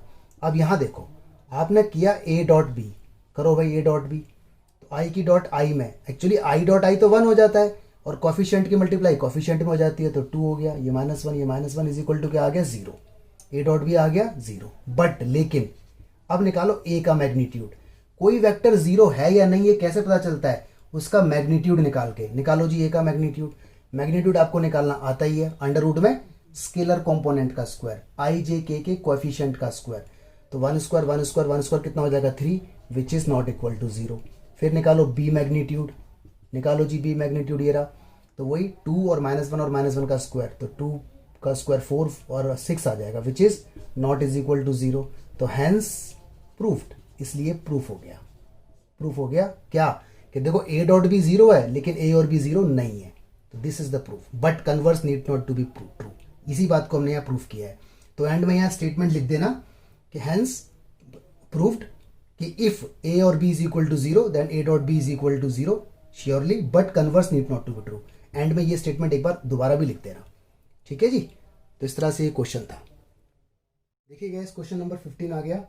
If vertices ABC of triangle ABC are, एक ट्राइंगल आपको दिया हुआ है, क्वेश्चन नंबर 15 की बात कर रहे हैं। ये कोई ट्राइंगल मेरे पास है, इसका भी लॉजिक मैं आपको बता चुका हूँ, ठीक है। तो पहला वर्टेक्स है 1 2 3, ठीक है, और दूसरा पॉइंट है मेरा -1 0, 0, ऑल राइट, और सी मेरे पास पॉइंट है 0 1 2, ठीक है जी। 3 वर्टिसेस दिए हुए हैं। फाइंड एंगल एबीसी, इसने कहा है एंगल बताओ एबीसी, ठीक है। तो मैंने ये आपको बताया था ना, एबीसी बीच में कौन है, बी, यानी ये एंगल मुझे निकालना है, दिस इज द थीटा।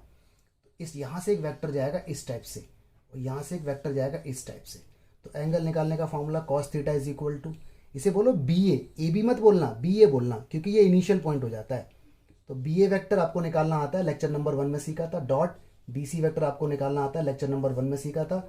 और इधर बी ए का मैग्नीट्यूड और बी सी का भी मैग्नीट्यूड, और आंसर आ जाएगा। तो आंसर मैं आपके लिए इधर लिख देता हूँ, क्या आंसर आएगा।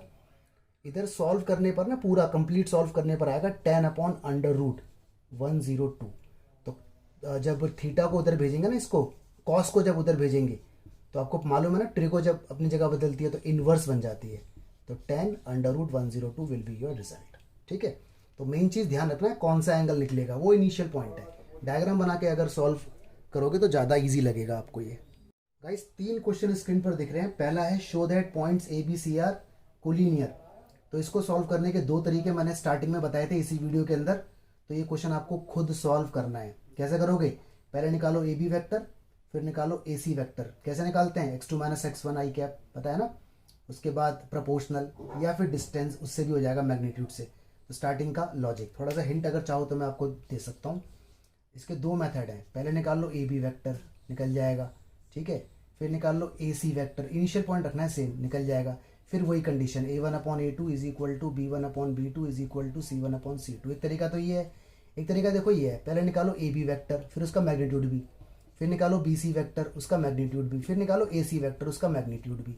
इन तीनों में जो बड़ा है ना, बिग, वो इज इक्वल टू होगा दोनों स्मॉल प्लस स्मॉल के, दोनों छोटे छोटों के, ठीक है। तो आपकी मर्जी, ये और ये दोनों मेथड वैलिड है। ये ज़्यादा ईजी है, ये थोड़ा टाइम कंज्यूमिंग है, जो अच्छा लगे उससे आप सॉल्व कर सकते हो। तो ये खुद सॉल्व कर लेना। क्वेश्चन नंबर देखते हैं 17 भी कुछ इसी टाइप से है। इसने कहा show that vertices this form the vertices of right angle triangle. ठीक है, show that vector this form the vertices. देखो अब यहाँ पे कंफ्यूजन हो गई है क्या, यहाँ लिख दिया इसने वेक्टर और एंड में लिख दिया वर्टिसेस। तो ये वेक्टर नहीं है, ये जो 2i माइनस जे प्लस के है ये वेक्टर नहीं है, ये वर्टिसेस है, ये पोजीशन वेक्टर है, ये पॉइंट है। अब बात आती है हमें कैसे पता चलेगा, यहाँ तो लिख दिया इसने वेक्टर, यहाँ लिखा है वेक्टर, लेकिन एंड में भी तो लिखा है वर्टिसेस। तो दोनों बातों को कंबाइन करके देखा जाएगा। तो यानी जो 17 क्वेश्चन है इसमें ए पॉइंट कितना है 2 माइनस 1 और 1। ठीक है, आई जे के कोएफिशिएंट बी कितना है 1 माइनस 3 और माइनस 5। सी कितना है गाइस 3 माइनस 4 और माइनस 4। ये 3 पॉइंट आपको दे दिए। इसके बाद राइट एंगल ट्रायंगल आपको प्रूफ करना है। इसका यही मेथड है, पहले निकालो ए बी वैक्टर उसका मैग्नीट्यूड, फिर बी सी वैक्टर उसका मैग्नीट्यूड, फिर ए सी वैक्टर उसका मैग्नीट्यूड। और इसके बाद देखो इस क्वेश्चन के अंदर ये लगेगा Pythagoras, perpendicular square base square is equal to hypotenuse square. ठीक है, कौन हाइपोटेनस होगा जिसका मैग्नीट्यूड बड़ा होगा, कौन परपेंडिकुलर बेस होगा, आपकी मर्जी है। बस हाइपोटेनस को बड़ा वाला लेंगे, बाकी किसी को भी ले लो। तो ये क्वेश्चन आपको खुद सॉल्व करना है। ठीक है, क्वेश्चन नंबर देखो 18, A is non zero vector of magnitude A. मतलब ए यहाँ पर कोई नॉन जीरो वैक्टर है और इसका मैग्नीट्यूड कितना है, इसका मैग्नीट्यूड ए है। ठीक है, और लैम्डा कोई स्केलर है मतलब कांस्टेंट है, ये भी नॉन जीरो है। नॉन जीरो का मतलब इसकी वैल्यू जीरो नहीं हो सकती। तो कह रहा है लैम्डा ए यूनिट वेक्टर बनेगा, लैम्डा ए यूनिट वेक्टर होगा अगर, तो कौन सी कंडीशन इसको सेटिस्फाई करेगी। देखो यूनिट वेक्टर का मतलब है मैग्नीट्यूड 1 है ना, तो हमें यहाँ बात हो रही है लैम्डा ए वेक्टर की। ये यूनिट वेक्टर कब होगा, जब इसका मैग्नीट्यूड 1 हो जाएगा। तो इसका मैग्नीट्यूड 1 कब होगा, जब यहाँ से लैम्डा हट जाएगा। तो कुछ ऐसी ट्रिक लगाओ कि इसकी वैल्यू कुछ ऐसी हो कि लैम्डा यहाँ से हट जाए, क्योंकि इसकी वैल्यू तो ए है। देखो इसका मतलब ये है कि लैम्डा तो चलो कोई वैल्यू है, ओके, इनटू डॉट है, मल्टीप्लाई है, जब कोई साइन नहीं होता तो मल्टीप्लाई मानते हैं, डॉट मानते हैं। और इसकी वैल्यू कितनी है, इसकी वैल्यू ए है, ये रहा इसकी वैल्यू कितनी है ए। लेकिन अब तो ये यूनिट वेक्टर नहीं है ना, क्योंकि ये भी कुछ वैल्यू है, ये भी कुछ वैल्यू है, दोनों की मल्टीप्लाई होगी तो कुछ और बन जाएगा। लेकिन यूनिट वेक्टर तो वो होता है जिसका मैग्नीट्यूड 1 होता है। तो यहाँ पे कौन सी कंडीशन, चारों ऑप्शन में से कौन सी कंडीशन रखी जाए कि ये पूरी वैल्यू 1 बन जाए। ठीक है, तो यहाँ इस ए की जगह क्या रखा जाए। तो देखो ऑप्शन डी को जरा देखो ध्यान से, तो लैम्डा रहेगा ऐसे ही इनटू ए की वैल्यू अगर मैं 1 अपॉन लैम्डा ले लूँ, ये मॉडुलस में, मॉड का मतलब है पॉजिटिव। ठीक है, तो अगर मान लो ये कांस्टेंट है, इसके ऊपर मैं मॉड भी लगा दूंगा तब भी मैं इसे 2 ही लिखूंगा, यानी मॉड कांस्टेंट के ऊपर कोई इफेक्ट नहीं डालता, एक ही बात है। ठीक है, ये दोनों बातें एक ही है, तो कोई ज़्यादा बड़ी बात नहीं है। तो इसका मतलब लैम्डा से लैम्डा हो जाएगा कट और आंसर मेरा 1 आ जाएगा। तो इसका मतलब ऑप्शन डी मेरा परफेक्ट कंडीशन है इसको यूनिट वेक्टर बनाने के लिए। तो इसका आंसर कौन सा है, ऑप्शन डी। नहीं समझ में आया दोबारा जरा सोचना। ठीक है, और मैंने मॉड क्यों लिया, मॉड मैंने लिया मैग्नीट्यूड की वजह से, क्योंकि ये भी देखो मैग्नीट्यूड है, जो ए है ना ये इसका मैग्नीट्यूड ए है, तो ये भी मॉडुलस में और ये भी एक तरह से मॉडुलस के अंदर ही है, क्योंकि मैग्नीट्यूड तो पूरे का निकलेगा ना इस टाइप से। तो 2 नंबर का मैग्नीट्यूड अलग अलग हो जाता है कांस्टेंट के साथ। तो इसका आंसर डी है। ऑलराइट, देखिए 2 क्वेश्चन आपके स्क्रीन पर आ रहे हैं। पहला क्वेश्चन है ए वेक्टर आपको दिया हुआ है 5i माइनस जे माइनस 3 के, बी वेक्टर आप देख सकते हैं i प्लस 3j माइनस 5 के। इसने कहा शो करो वेक्टर a प्लस बी और a minus B are perpendicular. ठीक है, इसी क्वेश्चन से आप नई बात भी सीखने वाले हो, एक बहुत इंपॉर्टेंट। तो पहले तो आप a प्लस बी निकालो ना, a प्लस बी, क्योंकि आपको a प्लस बी निकालना पड़ेगा, इसने कह रखा है। तो a प्लस बी निकालना बहुत ईजी है। a वेक्टर है हमारे पास कितना है 5i माइनस जे माइनस 3 के, प्लस कर दो इसमें b vector i plus 3j और माइनस का 5k।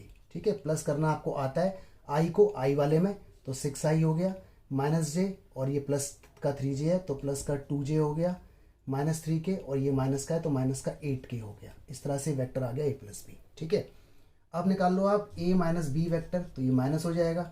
a वेक्टर आपको मालूम है, माइनस बी वेक्टर आपको मालूम है।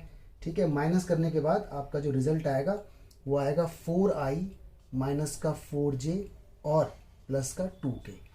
अब हमें प्रूफ करना है कि ये दोनों आपस में परपेंडिकुलर है। तो आपको ये बात मालूम है ना कि जब भी 2 वेक्टर यानी ये और ये अगर परपेंडिकुलर है तो इनका डॉट, इनका स्केलर प्रोडक्ट 0 आना चाहिए, है ना। लगातार हम इस बात को सीख रहे हैं कि जब भी दो वेक्टर परपेंडिकुलर होंगे तो उनका डॉट जीरो आना चाहिए।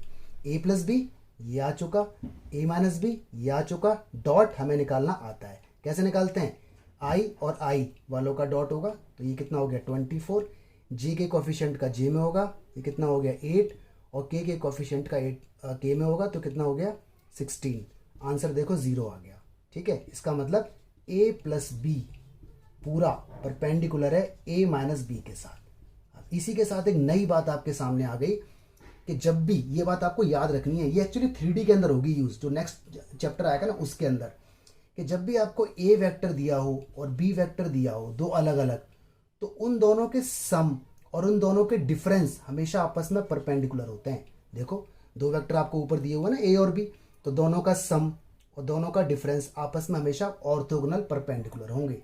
तो ये नई बात आपको हमेशा याद रखनी है, 3D के अंदर काम आएगी। न्यूमेरिकल तो बहुत ईजी है, आपको समझ भी आ गया होगा, इसको नोट बना के लिख लो फॉर 3D। 17 जरा एक बार देख लीजिए, इस टाइप के क्वेश्चन भी एग्जाम के अंदर आते रहते हैं। इसने कहा है ए माइनस बी, ठीक है, ए माइनस बी का whole magnitude, this we need to find. ठीक है, और ए और बी के मैग्नीट्यूड देखो यहाँ पे दिए भी हुए हैं, ए का मैग्नीट्यूड 2 दिया हुआ है और बी का मैग्नीट्यूड आपको 3 दिया हुआ है, और डॉट भी दिया हुआ है भाई साहब, A dot B is equal to 4 दिया हुआ है, ये डॉट है इनका स्केलर प्रोडक्ट। तो देखो जब भी इस टाइप का क्वेश्चन अगर एग्जाम में आ जाए कि आपको होल मॉड्यूलस निकालना है, तो आपको हमेशा ध्यान रखना है स्क्वायर करना है, हमेशा इसके ऊपर ना स्क्वायर लगा दो अपनी मर्जी से। स्क्वायर लगा दिया तो आपके सामने एक रास्ता ओपन होता है A minus B dot A minus B का। अगर याद हो तो मैंने आपको रूल्स में बताया था, जब डॉट प्रोडक्ट के रूल बताए थे इसी वीडियो में स्टार्टिंग में, मैंने कहा था सेल्फ की जब भी डॉट होगी तो आंसर आएगा मॉडुलस का स्क्वायर। तो देखो ए माइनस बी की डॉट ए माइनस बी में होगी तो आंसर आएगा ए माइनस बी का स्क्वायर। ठीक है, तो जब भी आपसे होल मॉडुलस पूछे किसी भी चीज़ का और कोई रास्ता नज़र ना आए तो हमेशा स्क्वायर लगा दो अपनी मर्जी से, और स्क्वायर लगा के उसका एक्सप्रेशन खुल जाएगा।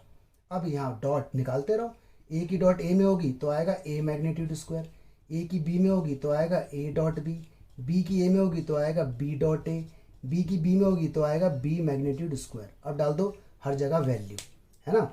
देखो इसकी वैल्यू कितनी है, इसकी वैल्यू 2 है तो आ जाएगा यहाँ पे 4। इसकी वैल्यू कितनी है ए डॉट बी की, 4 है तो 4 डाल दो। बी डॉट ए कितना है, वो भी 4 है, 4 डाल दो। क्यों, बात तो एक ही है, ए डॉट बी और बी डॉट ए एक ही बात होती है, डॉट प्रोडक्ट कॉमोटेटिव होता है, कॉमोटेटिव। बी कितना है 25 डाल लो इसकी जगह क्योंकि स्क्वायर है। बात समझ में आई या नहीं आई, तो ये बातें आपको ध्यान रखनी है। ऑलराइट, बी 25 है या बी कितना है 3 है, बी 3 है आपका। ठीक है, दिस इज करेक्शन एक्चुअली। तो ये कितना हो जाएगा 9 हो जाएगा। तो 9 होने के बाद आप कर दो इसको आप प्लस माइनस, तो आपकी वैल्यू आएगी कितनी 5, यानी ए माइनस बी का whole square is equal to कितना आ गया 5। इसको आप साइड में लेके सॉल्व कर दो। आपको निकालना ए माइनस बी, इसका जो स्क्वायर है ना वो उधर भेज दो, तो √5, दिस इज द आंसर। तो इस तरह से मॉडुलस वाले क्वेश्चन को डील किया जाता है। ठीक है, एक बेहतरीन क्वेश्चन और लेता हूँ इसी के जैसा, इंपॉर्टेंट क्वेश्चन है। देखो क्वेश्चन आपके सामने बड़ी सावधानी से, ठीक है, एग्जाम्पल 28 है, A B C be 3 vector such that, इनका मैग्नीट्यूड आपको देखो दिया हुआ है, ए मैग्नीट्यूड 3 है, बी मैग्नीट्यूड 4 है, सी मैग्नीट्यूड 5 है। तो मैं इसको नोट नहीं कर रहा, यहाँ पे लिखा हुआ है। अब देखो आगे क्या लिखा है इसने, each one of them being perpendicular to sum of other 2। इस बात को जरा पकड़ लो, इसने कहा ईच वन ऑफ देम, मतलब जो ए वेक्टर है ना, वो परपेंडिकुलर है सम ऑफ 2 के, यानी जो बचे हुए हैं बी प्लस सी के। ऐसी जो बी वेक्टर है वो परपेंडिकुलर है ए प्लस सी के जो बच गए हैं, ऐसी जो सी वेक्टर है वो परपेंडिकुलर है ए प्लस बी के। इस बात को पकड़ना बहुत ज़रूरी था। इस बात का क्या मतलब है, आपको मालूम है जब भी दो चीज़ परपेंडिकुलर होती हैं तो उनका डॉट, यानी A dot B plus C is equal to 0 आना चाहिए, B dot A plus C is equal to 0 आना चाहिए, ऐसी C dot A plus B is equal to 0 आना चाहिए। ये इंफॉर्मेशन आपको इनडायरेक्टली छुपे हुए तरीके से दी हुई है, तो आपने इधर लिख दिया गिवन, बड़ी सावधानी से पढ़ना था। अब इसने कहा है बताओ, क्या बताओ भाई, इसने कहा है ए प्लस बी प्लस सी का होल मैग्नीट्यूड बता दो, ये फाइंड करने को इसने कहा है। तो मैंने अभी अभी आपको हिंट दिया है कि जब भी ऐसा कुछ पूछे, जब भी होल मॉडुलस पूछे तो हमेशा स्क्वायर लगा दो उसके ऊपर। ठीक है, तो जरा स्क्वायर लगा देते हैं, तो सॉल्यूशन यहाँ से स्टार्ट हम लोग कर देते हैं। तो एक काम करते हैं, ए प्लस बी प्लस सी, इसके ऊपर ना स्क्वायर लगा देता हूँ, स्क्वायर के बाद ये खुल जाता है। कैसे खुल जाता है? A plus B plus C dot A plus B plus C. अब ये बात मैं आपको ऑलरेडी बता चुका हूँ कि क्यों होता है ऐसा, क्योंकि सेल्फ जब भी डॉट होगी ना, सेल्फ की डॉट सेल्फ में, तो मैग्नीट्यूड का स्क्वायर बन जाएगा। तो जब भी होल मैग्नीट्यूड पूछे तो स्क्वायर खुद लगा के ऐसा लिखना है। अब करो इनकी डॉट, करो जी डॉट। ए की डॉट ए में होगी तो रिजल्ट आएगा ए मैग्नीट्यूड स्क्वायर, ठीक है, इज इक्वल टू में चल रहा है ये प्लस ए की डॉट ए में हो चुकी। अब ए की डॉट ना बी और सी में अलग अलग ना करके ऐसे लिख दो, देखो ए डॉट बी प्लस सी। बात तो एक ही है यार, अलग अलग या एक साथ बात एक ही है। अब बात आती है सर ऐसा क्यों लिखा? देखो इसकी वैल्यू मेरे पास पड़ी हुई है, देखो ये भी A dot B plus C, A dot B plus C, जो क्या बन जाएगा 0। तो थोड़ी सी चाल, थोड़ा सी क्लेवरनेस दिखानी पड़ेगी। ए की ए में हो गई और ए की बी प्लस सी में इफेक्टिवली लिख लिया प्लस। अब करो बी की बी में करो, पहले बी की ए में मत करो, बी की पहले बी में कर लो, मल्टीप्लाई हो रही है तो बी का मैग्नीट्यूड स्क्वायर बन जाएगा। अब बी की ए और सी में होगी तो एक साथ लिख दो B dot A plus C. Reason इसलिए कि मेरे पास इसकी वैल्यू पड़ी हुई है, ये रही देखो 0 है इस पूरे एक्सप्रेशन की वैल्यू। ऐसी सी की वैल्यू पहले कर लो सी में, तो आएगा सी मैग्नीट्यूड स्क्वायर। अब सी की ए प्लस बी में होगी तो एक साथ लिखो C dot A plus B, तो टाइम आपका बच गया, ठीक है, is equal to A magnitude ऊपर देखो लिखा हुआ है, कितना लिखा हुआ है 3, स्क्वायर है तो 9 हो गया, ये 0 हो गया। बी मैग्नीट्यूड देखो कितना लिखा हुआ है 4, 16 हो गया, ये 0 हो गया। सी मैग्नीट्यूड कितना है देखो 25 और ये 0 हो गया, ठीक है। तो is equal two plus minus होगा तो कितना आ जाएगा, रूट के अंदर 50 आ जाएगा। तो रूट 50 आ गई इसकी वैल्यू, इसकी, लेकिन ऊपर तो स्क्वायर है, हमें स्क्वायर नहीं चाहिए, तो इनडायरेक्टली हम कह सकते हैं कि ए प्लस, अरे 50 आएगा, ये 50 आएगा इसका टोटल, तो A plus B plus C is equal to root 50 हो जाएगा। क्योंकि ये जो वैल्यू है ना 50, ये वैल्यू देखो इसकी है, थोड़ा सा छोटा छोटा हो गया, जगह मेरे पास कम है, ए प्लस बी प्लस सी के होल स्क्वायर, मतलब इसकी वैल्यू 50 आई है, इसकी वैल्यू 50 है, ये 50 लिखा हुआ है, ठीक है। तो स्क्वायर जब वहां जाएगा तो रूट 50, तो देखो इसका आंसर रूट 50 हो जाएगा। तो इस क्वेश्चन के अंदर बड़ी सावधानी देखनी थी और यहाँ पे चाल खेलनी थी, ठीक है, थोड़ी सी क्लेवरनेस दिखानी थी आपको। Thank you guys, thank you so much, God bless you, study hard, stay blessed, thank you so much.